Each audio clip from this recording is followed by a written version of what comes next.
আসসালামু আলাইকুম রহমতুল্লাহি অবরকাতুহু। সম্মানিত দর্শক, আজকে যে বিষয়গুলো নিয়ে আলোচনা করব এগুলো নিয়ে একটু খোলামেলা কথা বলাটাই আমি যুক্তিযুক্ত মনে করি। প্রথমত আপনাকে প্রশ্ন করি, সেটি হলো যে আজকের এই ভিডিওটি করছি ৭ তারিখে, মে মাসের ৭ তারিখে। বেগম জিয়া বাংলাদেশে এলেন মে মাসের ৬ তারিখে। উনি বাংলাদেশে এলেন, সঙ্গে তার ২ পুত্রবধূ। নজিরবিহীন সংবর্ধনা দিয়ে তাকে বাংলাদেশে বরণ করে নেওয়া হলো।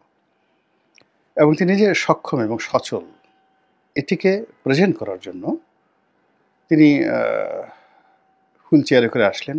তারপর সেখান থেকে দাঁড়ালেন, গাড়িতে উঠলেন দাঁড়িয়ে। আবার হেঁটে, হেঁটে তিনি বাসার মধ্যে ঢুকছেন। এই দৃশ্যগুলো দেখানো হলো। অর্থাৎ তিনি রাজনৈতিক নেতৃত্ব গ্রহণ করতে সক্ষম, গ্রহণ করবেন এবং বাংলাদেশের রাজনীতি অতীতে যেভাবে তিনি তার দলকে পরিচালনা করেছেন, ঠিক সেই জিনিসগুলো তিনি করবেন। এটা প্রদর্শন করা হচ্ছিল ৬ তারিখে। এবং ৬ তারিখে আমাদের যে সোশ্যাল মিডিয়া, সেখানে জুবাইদা রহমান, তারপরে শর্মিলী রহমান মানে কোকোর স্ত্রী বেগম খালেদা জিয়া, তাদের ছবি, তাদের কর্মকাণ্ড, তাদের কথাবার্তা, প্রায় সব জিনিসগুলো যেভাবে ভাইরাল হয়েছে গত ১০-১৫ বছর ধরে, মানে কোনো সামাজিক মাধ্যমে এরকম কাউকে নিয়ে, কোনো পরিবার নিয়ে, রাজনৈতিক নিয়ে এরকমভাবে আসলে একটা ভাইব তৈরি করা হয়নি। এটা কেন? এই গেল ১। ২ নম্বর হলো যে আ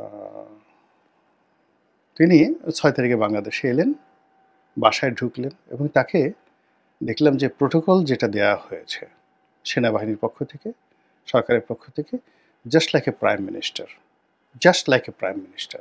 প্রধানমন্ত্রীর মতো সম্মান দিয়ে, মর্যাদা দিয়ে, প্রোটোকল দিয়ে তাকে এয়ারপোর্ট থেকে এনে বাসায় রাখা হয়েছে। এটা হলো কেন এই সময়টিতে? এখানে শুধু পুলিশের প্রোটোকল থাকলেই তো হতো।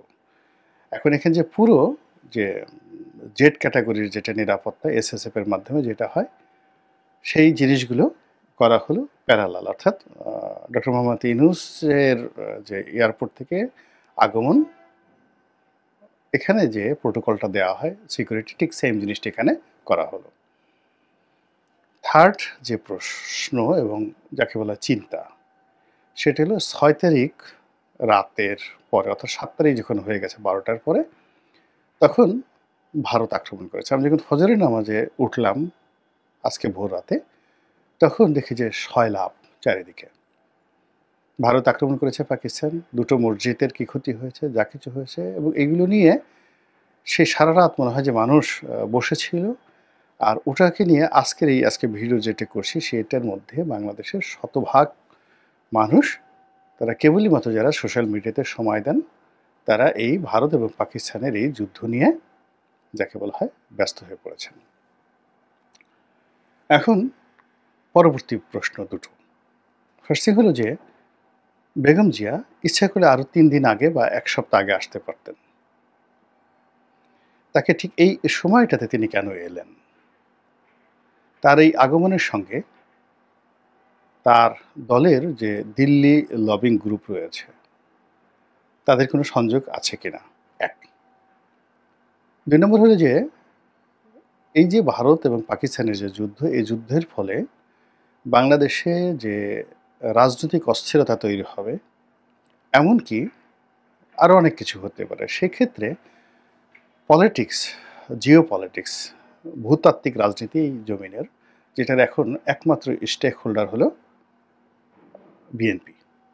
তো সেক্ষেত্রে ঐক্যের প্রতীক রূপে বেগম জিয়াকে বসিয়ে তারপর এই জায়গাটিতে ভারত একটা স্থিতিশীল অবস্থা রাখতে চাচ্ছে তাদের পক্ষের পলিটিক্যাল ফোর্সকে, এবং তাদের যে এখানে অন্যান্য এজেন্ট রয়েছে, দাবিদার রয়েছে বিভিন্ন সেক্টরে, আমি ডিটেলস বললাম না, তাদের সঙ্গে এই পলিটিক্যাল যে স্ট্যাবিলিটি, এটার একটা connectivity next to the power, next তোমাদেরকে পাওয়ারে নেওয়া হবে, যেটা নিয়ে জামাতপন্থী যে সমস্ত সোশ্যাল অ্যাক্টিভিস্ট রয়েছেন তারা নানা রকম অপপ্রচার করেছেন, এবং তারই অংশ হিসেবে বেগম জিয়া কি বাংলাদেশে এলেন কিনা। এবং উনি যদি একা থাকেন, আগের মতো নন পলিটিক্যাল একা থাকেন, সেই নন পলিটিক্যাল অবস্থাতে উনি যখন ইংল্যান্ডে গেলেন, তার আগে যেভাবে ছিলেন, সেই একা থাকার ফলে তার পক্ষে অনেক কিছু ম্যানেজ করা সম্ভব ছিল না। ফলে তাকে সাপোর্ট দেওয়ার জন্য, সব দিক থেকে সাপোর্ট দেওয়ার জন্য তার ২ পুত্রবধূকেও এই সময় আনা হয়েছে। তারা এসেছেন বা পাঠানো হয়েছে বা একটা কথাবার্তা হয়েছে।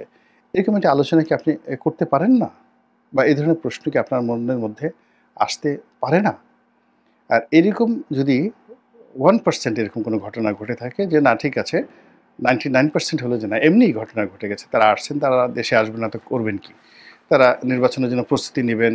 আ তারপরে শেষে তার পুত্রবধূরা আসবে, বরং সবাই আরো বলার চেষ্টা করছেন যে হয়তো তারেক রহমান সাহেব আর কদিন পরে আসবেন। এটা নরমাল কোর্স। আর যুদ্ধটা একটা অ্যাক্সিডেন্ট। এটাকে আপনি 99% আপনি বৈধ দেন। কিন্তু 1% আপনি চিন্তা করেন যে এখানে যে যুদ্ধটা, সেই যুদ্ধের যে মাস্টার প্ল্যান, সেই মাস্টার প্ল্যানের মধ্যে এটাও অন্তর্ভুক্ত থাকতে পারে।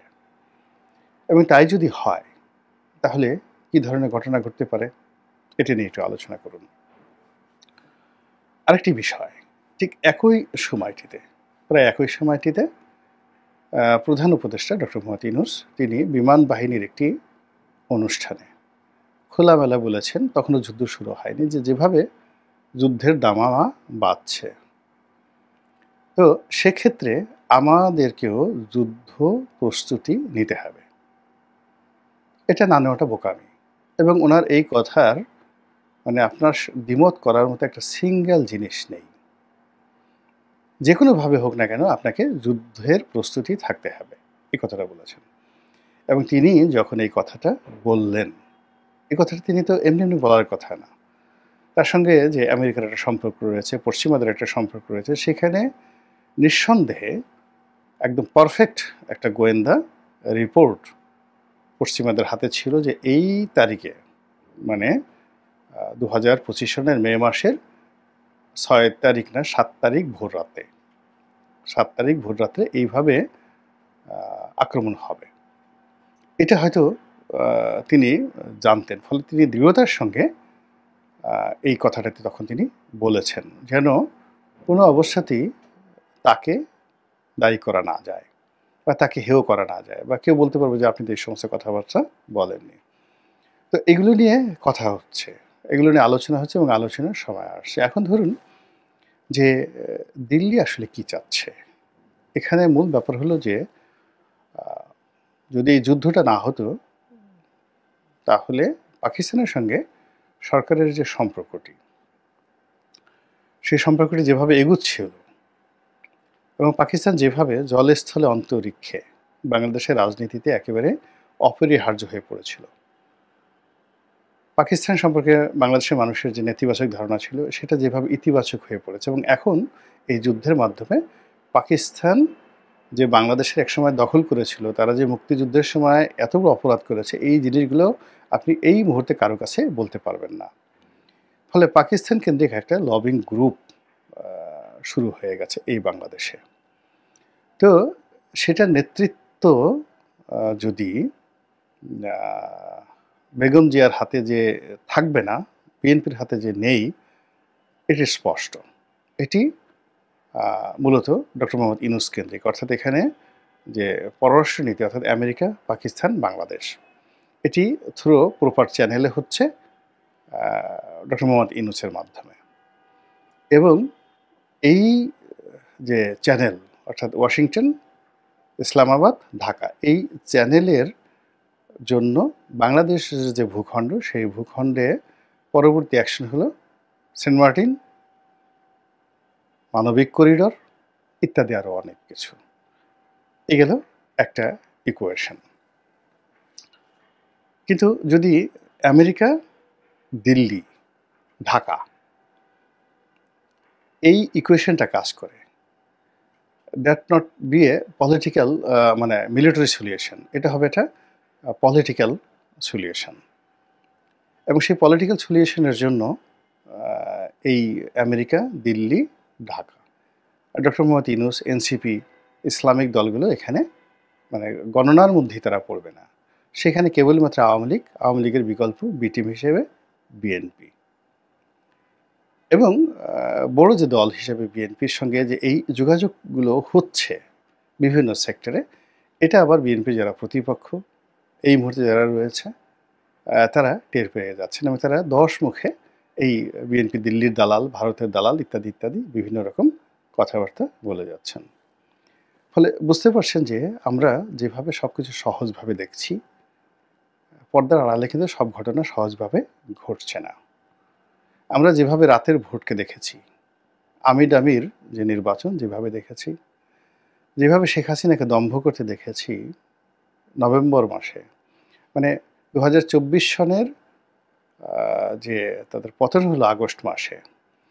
তো আপনি যদি ২০২৩ সনের নভেম্বর থেকে একেবারে জুলাই পর্যন্ত মানে জুন পর্যন্ত আপনি শেখ হাসিনাকে দেখেন, মানে কিয়ামত পর্যন্ত আওয়ামী লীগের ক্ষমতা যাবে, এটা কিন্তু তারা কেউ কল্পনাও করেনি, আমরাও করিনি। কিন্তু পর্দার আড়ালে প্রকৃতি খেলেছে। পর্দার আড়ালে বিশ্বের পরাশক্তিগুলো খেলেছে এবং সেখানে একটা নেটের মধ্যে গিয়ে এমন ধরা পড়েছে আওয়ামী লীগ, যেটা আপনি আমি কল্পনাও করতে পারিনি। এখনও ঠিক এইরকম বাংলাদেশে যে ঘোলাপানির রাজনীতির যে ঘোলাপানি কিংবা রাজনীতির যে কালো পানির যে যুদ্ধ শুরু হয়েছে, একটা হলো রাজনীতির যুদ্ধ বাংলাদেশের